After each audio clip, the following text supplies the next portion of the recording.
introduction of Hitesh.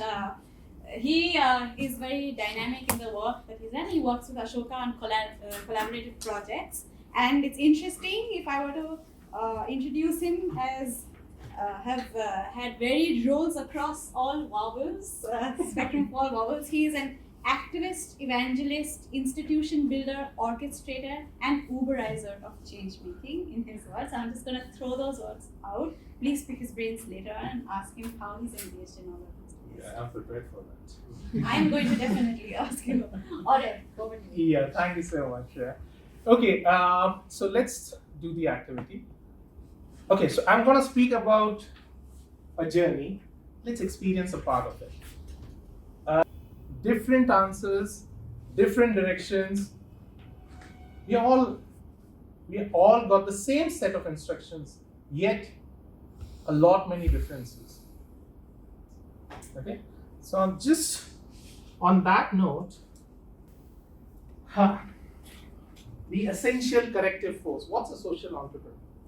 The essential corrective force who sets a compass, when everyone is a change maker.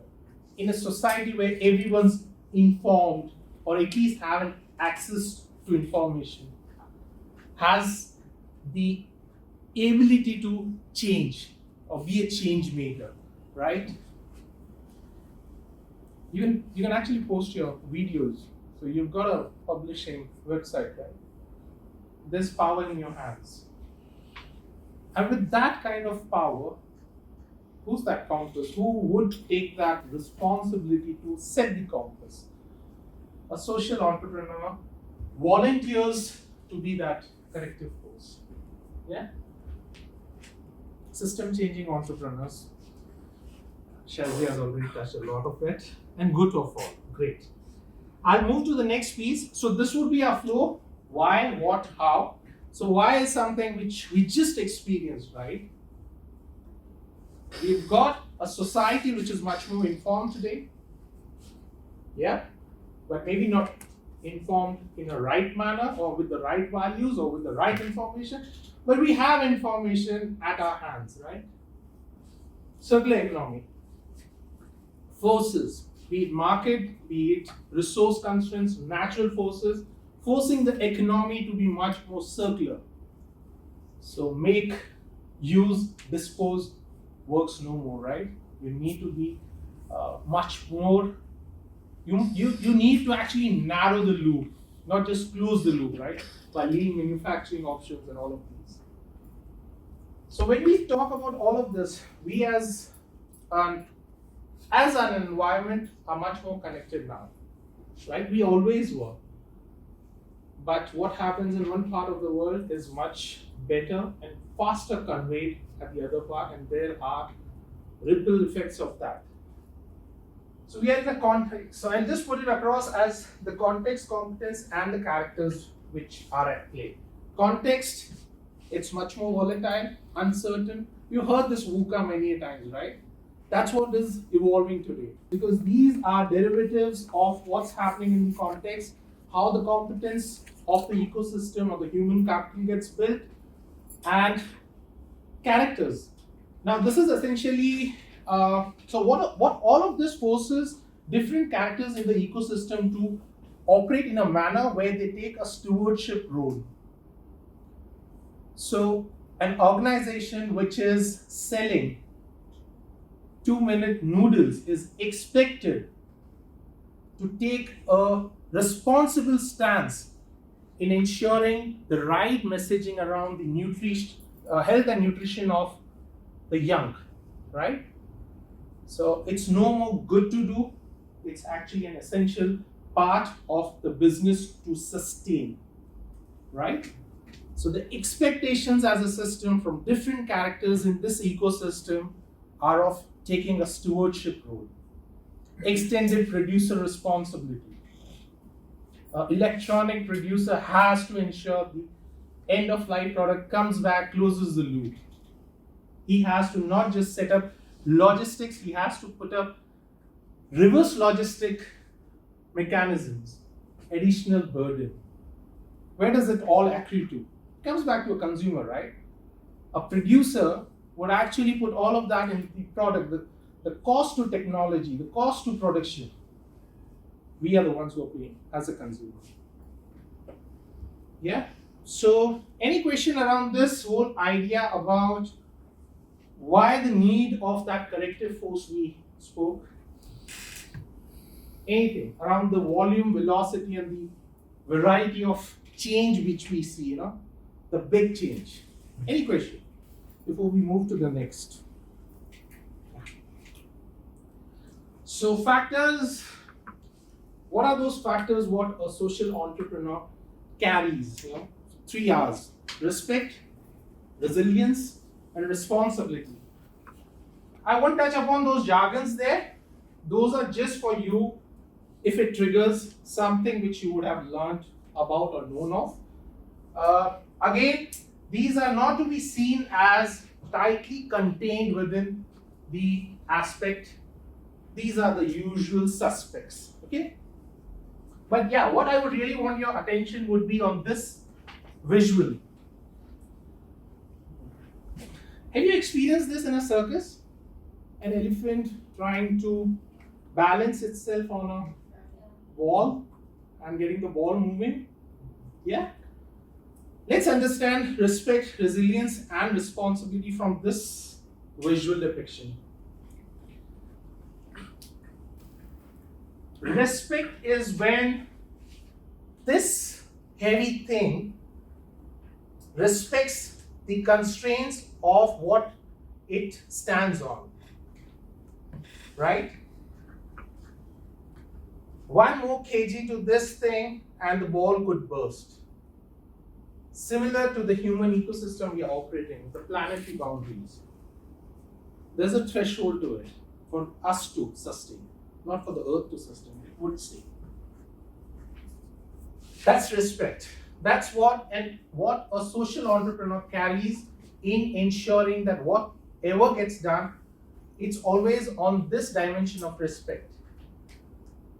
The second piece is the human capability to innovate.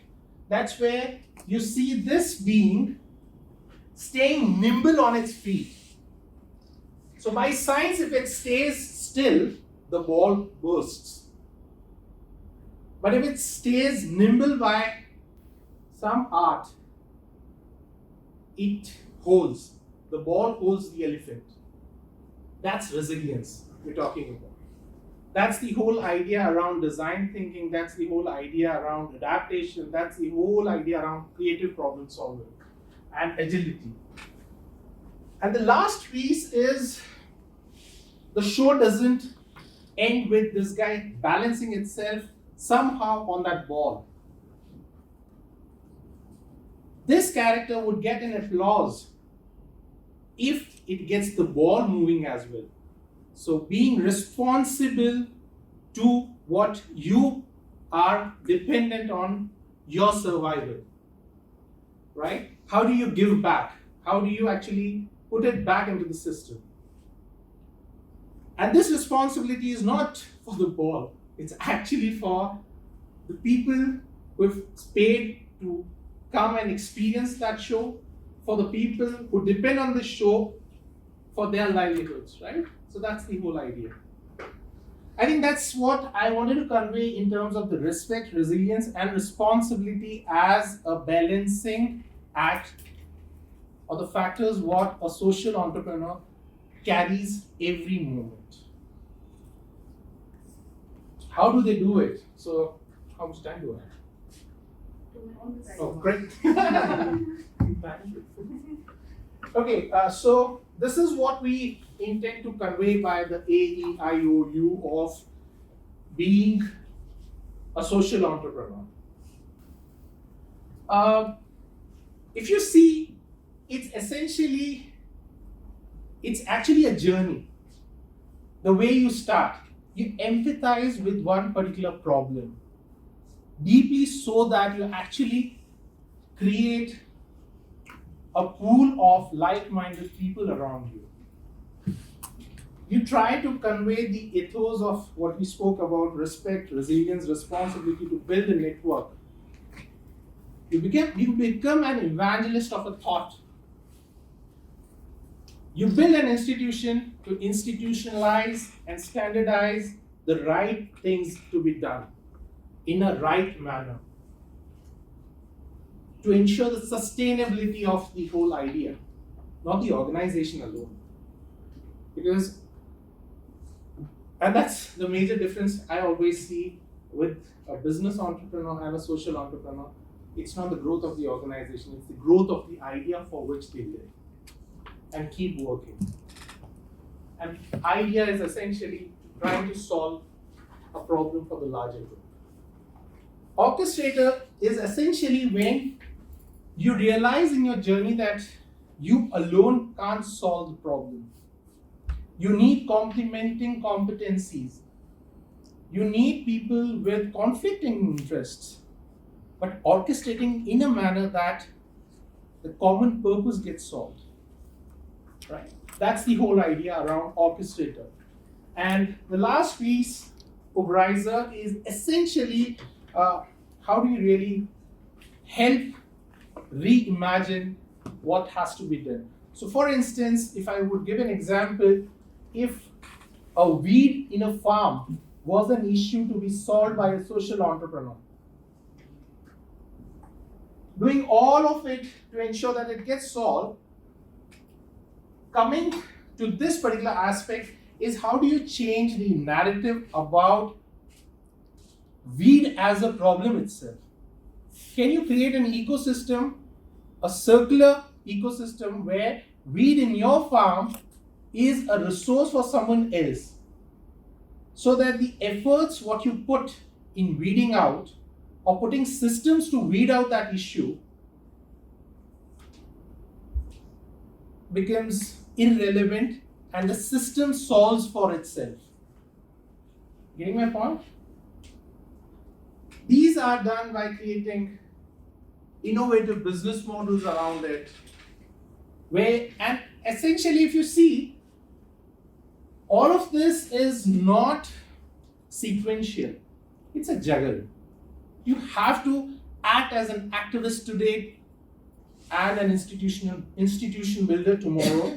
You don't end with it, right? It's not your state of nirvana.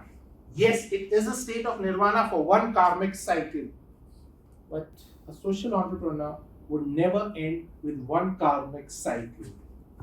Once that state of nirvana has come, he'll actually reinitiate something else. So it goes on, right? So when we say essential corrective force, what we do really mean is, are we doing the right thing? Are we doing the right thing the right way? Is the right thing to be done right now? The urgency of an issue? Not realizing or not letting or not waiting actually for someone else to pick it up. Just pick it up if it is to be done right now. And this is where the next karmic cycle starts up. How right is your right and what's left? Let's get back to what's left. And that's inclusivity, right? And that huge sense of responsibility, which is a common characteristic in each of the social entrepreneurs you would come across. Thank you.